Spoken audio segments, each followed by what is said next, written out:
நாமம் மகிமைப்படுவதாக. உங்கள் அனைவரையும் சிஆர்எம் சார்பில் வாழ்த்துகிறேன், வரவேற்கிறேன். எங்கள் சிஆர்எம்மின் முக்கிய கொள்கையாக 3 கொள்கைகளை எப்பொழுதும் வைத்து பிரசங்கித்து வருகிறேன். முதலாவது சாதி மறுப்பு ஊழியம், இரண்டாவது காணிக்கை துஷ்பிரயோகம், மூன்றாவது கள்ள உபதேசம். என்ற 3 செய்திகளையும் அவ்வப்போது நம் சபையிலே நான் போதித்து வருகிறேன், நீங்கள் அறிவீர்கள். அல்லேலூயா. இப்பொழுதும் நாம் எடுத்துக்கொண்டிருக்கின்ற ஒரு தலைப்பு கள்ள உபதேசம். அந்த கள்ள உபதேசத்தின் சப்ஜெக்ட், அதாவது நாம் எடுத்துக்கொண்டிருக்கிற பகுதி, கிறிஸ்தவ பிள்ளைகள் கடன் வாங்கலாமா வாங்கக்கூடாதா? வட்டிக்கு கிறிஸ்தவ பிள்ளைகள் வட்டிக்கு கடன் கொடுக்கலாமா கூடாதா? அல்லேலூயா. இது அநேகருக்கு சந்தேகமா இருக்குது. எனக்கு தெரிஞ்ச பெரிய பாஸ்டர்லாம் கூட ஃபோன் பண்ணி கேட்குறாங்க, ஐயா நம்மெல்லாம் கடன் வாங்கலாமா வாங்கக்கூடாதா? வட்டிக்கு கொடுக்கலாமா கொடுக்கக்கூடாதா? உங்களுக்கும் அந்த சந்தேகம் நிறைய பேருக்கு இருக்கும். அல்லேலூயா. இந்த செய்தி முடித்தவுடன் கர்த்தர் உங்கள் அனைவரையும் கடன் பிரச்சனை இருந்தால் கடன் பிரச்சனை விடுதலையாக்குவார், கடன் கொடுக்க வைப்பார். அல்லேலூயா. சரி, இதற்காக ஜெபிப்போம். நல்ல பிதாவே, இந்த அருமையான வேலைக்காய் ஸ்தோத்திரம். ஆண்டவரே, நீர் கொடுத்த இந்த செய்திக்காய் ஆண்டவரே ஸ்தோத்திரம். இந்த தலைப்பை பற்றி தியானிக்க தேவரீர் நீர் தந்த கிருபைக்காய் நன்றி பாராட்டுகிறோம். எங்களை தாழ்த்தி வறுமையாக்கி ஒப்புக்கிறோம். நீரே பொறுப்படுத்தி வழிநடத்தும். இந்த செய்தியின் மூலம் அநேகர் ஆண்டவரே ஸ்தோத்திரம் உயிர் மீட்சி அடைய தேவரீர் உதவி செய்யும் ஆசீர்வதியும். இயேசு கிறிஸ்துவின் மூலம் பிதாவே, ஆமேன் ஆமேன். சரி, உபாகமத்தின் புத்தகம் 15ஆம் அதிகாரம் 6ஆம் வசனம். உன் தேவனாகிய கர்த்தர் உனக்கு சொன்னபடி உன்னை ஆசீர்வதிப்பதினால் நீ அநேகம் ஜாதிகளுக்கு கடன் கொடுப்பாய். நீயோ கடன் வாங்குவதில்லை. நீ அநேகம் ஜாதிகளை ஆளுவாய். உன்னையோ அவர்கள் ஆளுவதில்லை. அல்லேலூயா. முதல் வசனமே, நீ அநேக ஜாதிகளுக்கு கடன் கொடுப்பாய், நீயோ கடன் வாங்குவது இல்லை. ஆனா கடன் வாங்காத யாராவது இருக்கிறோமா? கடன் வாங்காத ஆள் இந்த உலகத்துல யாராவது இருக்கிறோமா? இல்லவே இல்லை. ஆனா என்ன சொல்றாரு? வாங்கக்கூடாதுன்னு சொல்றாரு. அதனால்தான் சொல்லியிருக்குது, வேதத்தின் ரகசியங்கள், வேதத்தின் வார்த்தைகள் எல்லாம் இன்னும் பரிபூரணப்படவில்லை. பரிபூரணப்பட்டுச்சுன்னா ஆண்டவர் வந்திருப்பார், நம்ம எல்லாம் சென்றிருப்போம். அல்லேலூயா. அப்போ அடுத்த ஒரு வசன வாசிமா, உபாகமம் 28:12.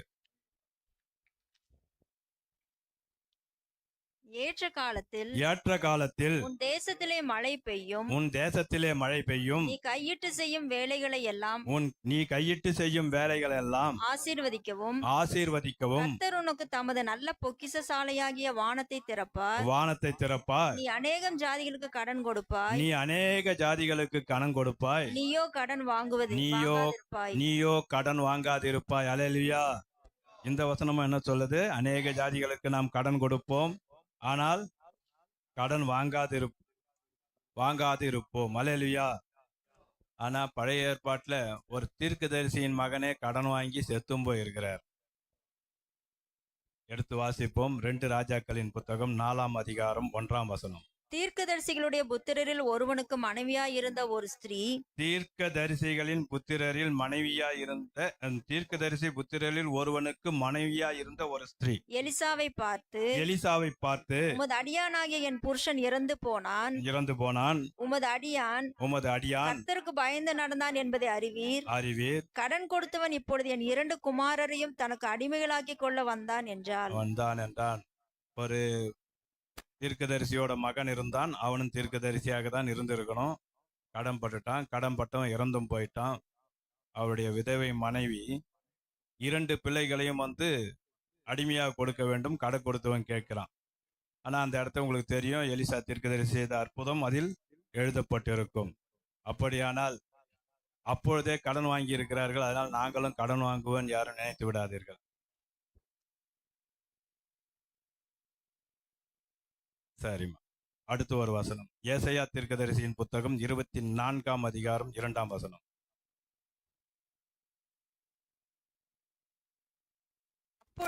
அப்பொழுது ஜனத்துக்கு எப்படியோ அப்படியே ஆசாரியனுக்கும் வேலைக்காரனுக்கு எப்படியோ அப்படியே எஜமானுக்கும் வேலைக்காரிக்கு எப்படியோ அப்படியே எஜமானிக்கும் கொண்டவனுக்கு எப்படியோ அப்படியே விற்றவனுக்கும் கடன் கொடுத்தவனுக்கு எப்படியோ அப்படியே கடன் வாங்கினவனுக்கும் வட்டி வாங்கினவனுக்கு எப்படியோ அப்படியே வட்டி கொடுத்தவனுக்கும் எல்லாருக்கும் சரியாக நடக்கும். அல்லேலூயா. அந்த நேரத்துல நம்ம கடன் கொடுத்தவன், கடன் வாங்கினவன், வட்டி கொடுத்தவன், வட்டிக்கு வாங்கினவன். அப்ப ஏசாயா தீர்க்கதரிசி காலத்திலே வட்டி கொடுத்துருக்கான், வட்டிக்கு வாங்கியிருக்கிறான்.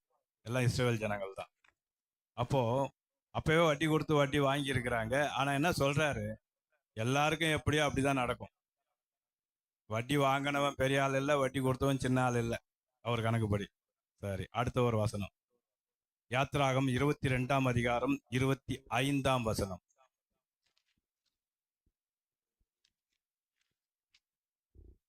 உங்களுக்குள் சிறுமைப்பட்டிருக்கிற என் ஜனங்களில் ஒருவனுக்கு நீங்கள் பணம் கடனாக கொடுத்திருந்தால் வட்டி வாங்குகிறவர்கள் போல அவனிடத்தில் வட்டி வாங்க வேண்டாம். அல்லேலூயா. அப்போ என்ன ஆச்சு? இங்கேயும் சொல்றாரு, வட்டி வாங்குறவன் போல நீ வட்டி வாங்காதன். அப்போ வட்டி கொடுத்துருக்கிறான், வட்டிக்கு வாங்கி இருக்கிறோம். ஆனா சிறுமைப்பட்டவன் கையில வட்டிய வாங்கக்கூடாது. இப்ப நலிஞ்சு போயிட்டான் ஒருத்தன்னா வட்டி வாங்கக்கூடாது. ஆனா இந்த காலத்துல விடுறது இல்லை. இந்த கோவிட் பீரியட்ல எங்க வீட்டுக்கு கூட எல்லாம் வந்துட்டான். ஏன்னா அவனுங்களெல்லாம் அதை பத்திலாம் கவலை கிடையாது. கடன் கொடுக்கல, அதான் சீஸ் பண்ணணும். ஆனா அப்போ என்ன சொல்லியிருக்கிறாருன்னா, வட்டி சிறுமைப்பட்டவனுக்கு கடனை மன்னிக்கணும்னு சொல்லியிருக்கிறார். சரி, அடுத்த ஒரு வசனம். லேவியர் ஆகமத்தின் புத்தகம் 25ஆம் அதிகாரம் 36வது வசனம். நீ அவன்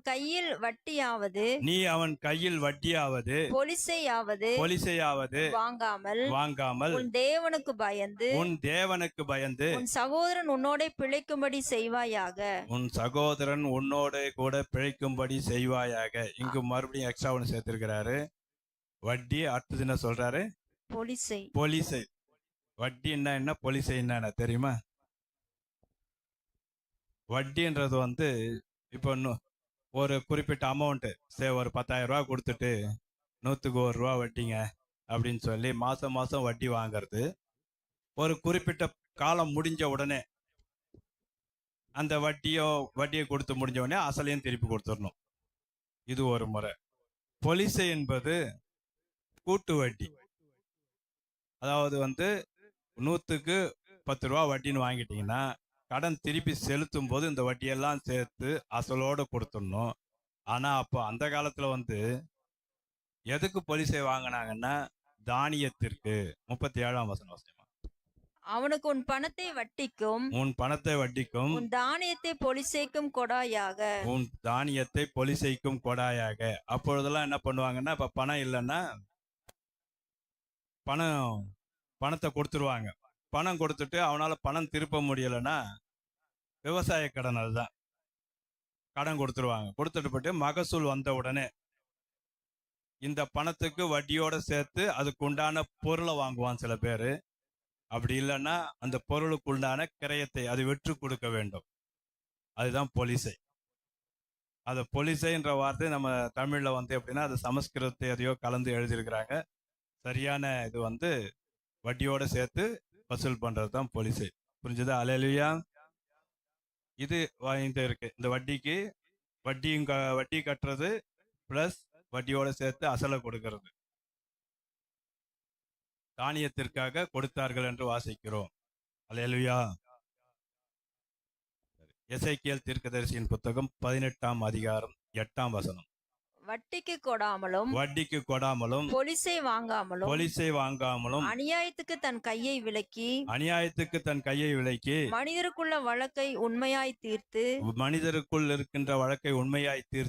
என் கட்டளைகளின்படி நடந்து என் நியாயங்களை கைக்கொண்டு உண்மையாய் இருப்பானாகில் அவனே நீதிமான். அல்லேலூயா.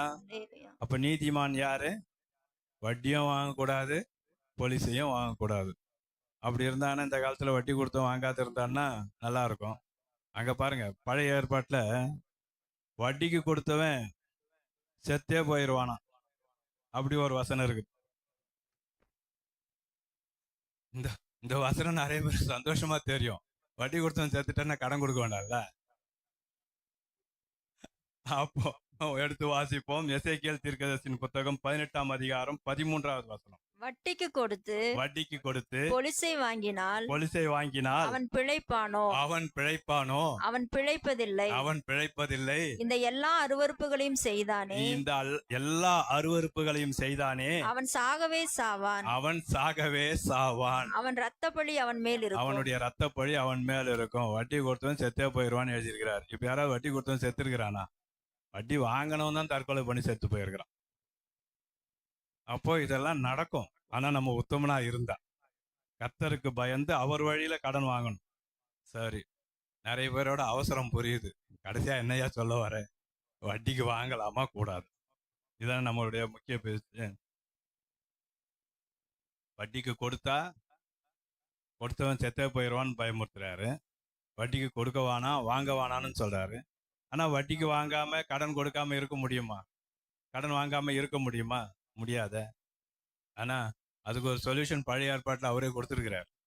உபாகமத்தின் புத்தகம் 23ஆம் அதிகாரம் 20வது வசனம். அந்நியன் கையில் நீ வட்டி வாங்கலாம். நீ சுதந்திரிக்கிற போகிற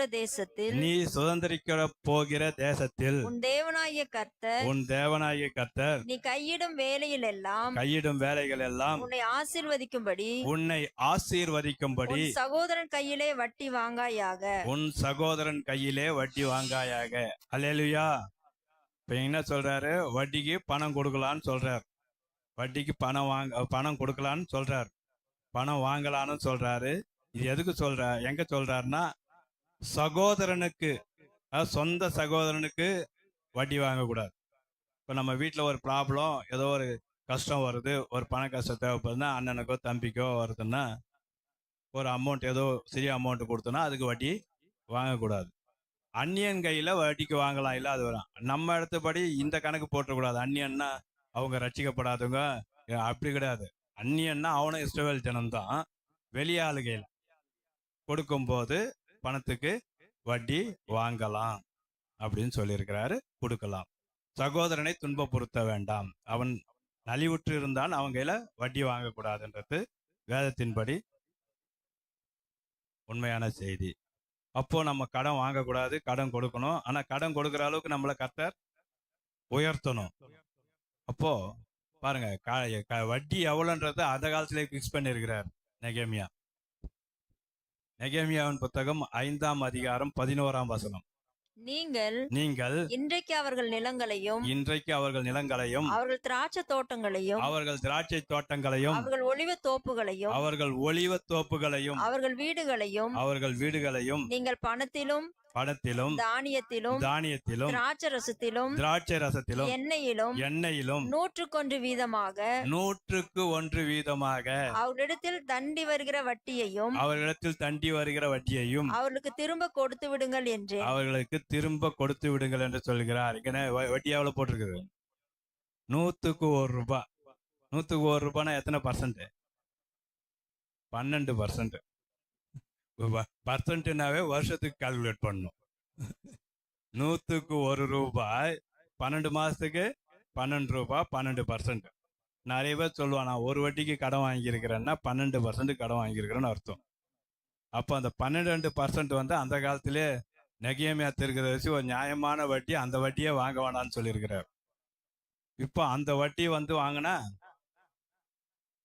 பரவாயில்லைன்ற அளவுக்கு இருக்குது. ஆனா இப்ப 100க்கு 1 வட்டி கொடுக்குற ஆளு இல்லை. அதனால என்ன பண்ணலாம்? வாங்காத இருக்கலாம், கொடு இருக்கிறவங்க கொடுக்கலாம். பார்ப்போம், வாசிப்போம். மத்தேயு 25:27. அப்படியானால் நீ என் பணத்தை காசுக்காரர் வசத்தில் போட்டு வைக்க வேண்டியதா இருந்தது. காசு கடைக்காரர் வசத்தில் போட்டு வைக்க வேண்டியதா இருந்தது. அப்பொழுது நான் வந்து என்னுடைய வட்டியோட வாங்கிக் கொள்வேனே என்று சொல்லி என்னுடையதை வட்டியுடனே வாங்கிக் கொள்வேனே என்று சொல்லி அவனிடத்தில் இருக்கிற தாளந்தை எடுத்து 10 தாளந்து உள்ளவனுக்கு கொடுங்கள். 10 தாளந்து உள்ளவனுக்கு கொடுங்கள் என்றார். இது ஒரு ஓமையை சொல்லிட்டு வராரு. ஒவ்வொரு தாளந்தை கொடுக்குறாரு.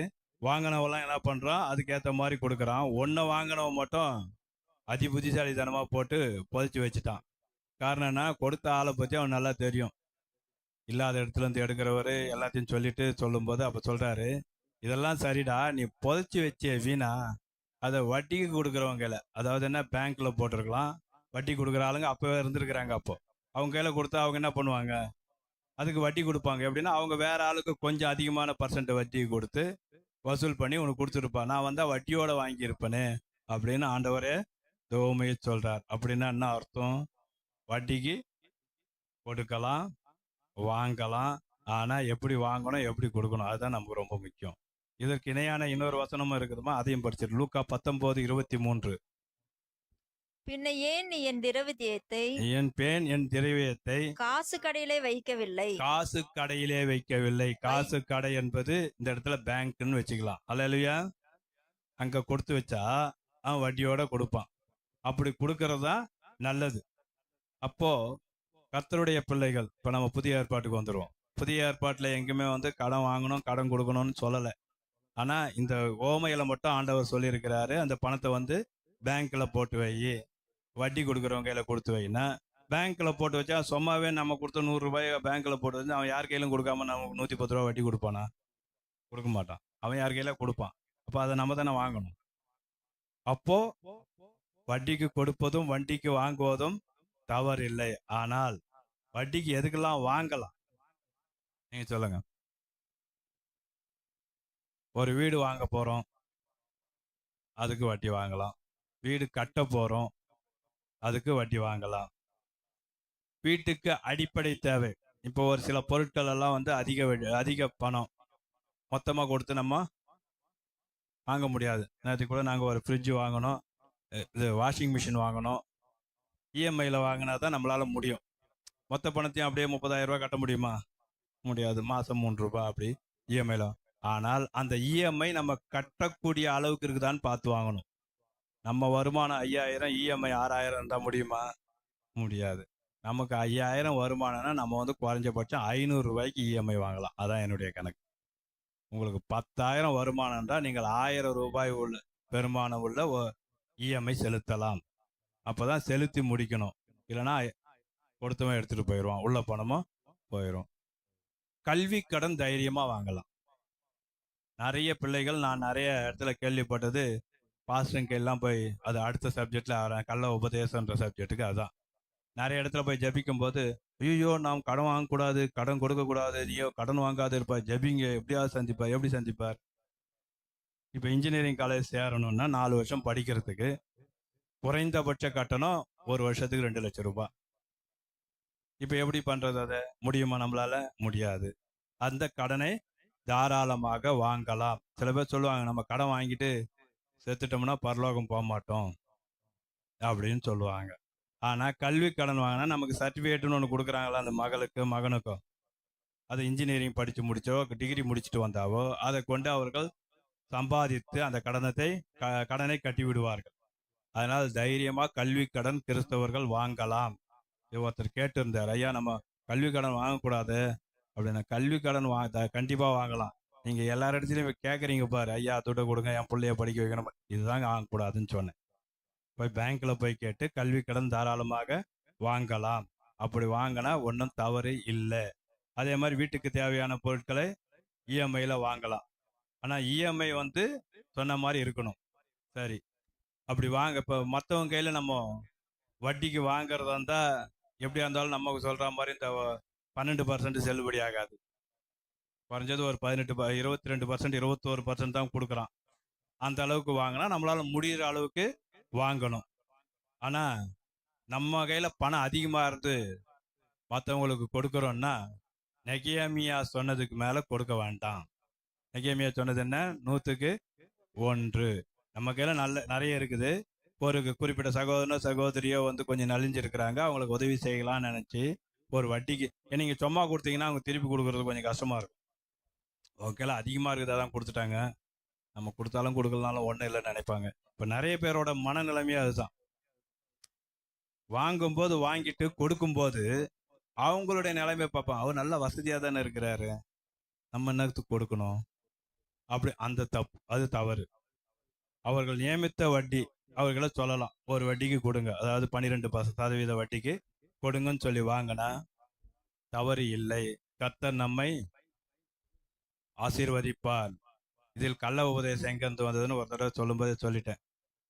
நிறைய இடத்துல என்ன பண்றாங்கன்னா, நிறைய போதர் எனக்கு தெரிஞ்சு நிறைய சபையில நீ எது எதுக்கோ கடன் வாங்குற, கர்த்தருக்கு நீ செய்த பொருத்தனையை கடன் வாங்கி கொடு, கர்த்தர் அந்த கடனை அடைச்சிருவார்.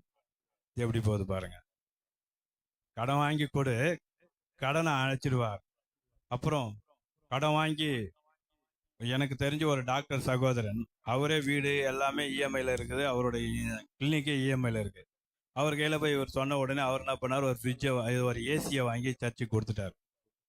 அதுக்கு மாதம் ஒரு 5500 ரூபாய் இஎம்ஐ கட்டிட்டு வர்றார். நான் தான் கேட்டேன், என்ன பிரதர்னு. இல்லை பிரதர் வாங்கிட்டேன். அப்போ நீங்கள் தசமபாகம் காணிக்கலாம் கொடுக்குறீங்களா? கொடுக்குறேன். அதையும் கொடுத்து இதுவும் ஒரு கடனும் கொடுக்குறேன். இந்த கடனுக்கு யார் பணம் கட்டுறது? நான் தான் கட்டணும் பிரதர், பாஸ்டர் கூட சொல்லிட்டாரு இஎம்ஐ வாங்கன்னா கொடுத்தேன். சரி, இது வரைக்கும் ரிலீஃப் ஆகிருக்கேன். எங்கே பிரதர் ரிலீஃப் ஆகிடுறேன், மறுபடியும் மாறி மாறி இஎம்ஐ போட்டுருக்கேன். அப்படி கொடுக்கணும்னு அவசியம் கிடையாது. உதாரத்துவமாய் கொடுக்கிறவனத்தில் தேவன் பிரியமாய் இருக்கிறார். அல்லேலூயா. கர்த்தர் ஒரு காரியம் செய்யணும், நம்ம சபைக்கு ஒரு காரியம் செய்யணும்னா நீங்க நல்ல ஜெபம் பண்ணி கர்த்தரிடத்துல கேட்டா கொடுப்பாரு. இதை மிரட்டி உருட்டி எல்லாம் வாங்கக்கூடாது. இன்னும் சில பேர் இருக்காங்க, இந்த மாசம் நீ ஹாஸ்பிட்டல் போகாம இருக்கணும்னா ஒழுங்கா எடுத்துன்னு வந்து இங்க கொடுத்துரு, இல்லைன்னா உன் பணம் எல்லாம் ஹாஸ்பிட்டலுக்கு போயிடும். இது எவ்வளோ உருட்டல் பாருங்க. சொல்லிட்டு அடுத்த மாசம் பார்த்தா அவர் ஐசியூல இருப்பாரு. இந்த மாதிரி நிறைய பேரை பார்த்துருக்கேன். இது தவறான உபதேசம். இதுதான் காணிக்கை குறித்து தானே வட்டிக்கு வாங்குறதுக்கு ஒரு தவறான உபதேசம். இது எல்லாவற்றிலிருந்தும் நம்ம சபையை கர்த்தர் காப்பாற்று. அல்லேலூயா. நம்ம சபையில பாஸ்டர் தசமபாகம் காணிக்கை குறித்து பேசுறதே இல்லை. நானே பல தடவை சொல்லிட்டேன், ஐயா கொஞ்சமாவது கேளுங்க ஐயா, ஏதாவது சொல்லுங்கன்னா இல்லை ஐயா கர்த்தர் பார்த்து கொள்வார், அதுல உறுதியா இருக்கிறார். அல்லேலூயா. கர்த்தர் கொடுங்கள், அப்பொழுது உங்களுக்கு கொடுக்கப்படும். கொடுக்கிறவனிடத்தில் தேவன் எப்பொழுதுமே பிரியமாயிருக்கிறார். அதனால நம்ம வந்து மற்றவங்களை போல இல்லாம நம்ம சபை தனி திருச்சபையா இருப்பதற்காய் கர்த்தருக்கு ஸ்தோத்திரம். கர்த்தர் நல்லவர். இந்த செய்தியை கர்த்தர் ஆசீர்வதித்து தருவார். ஜெபிப்போம்.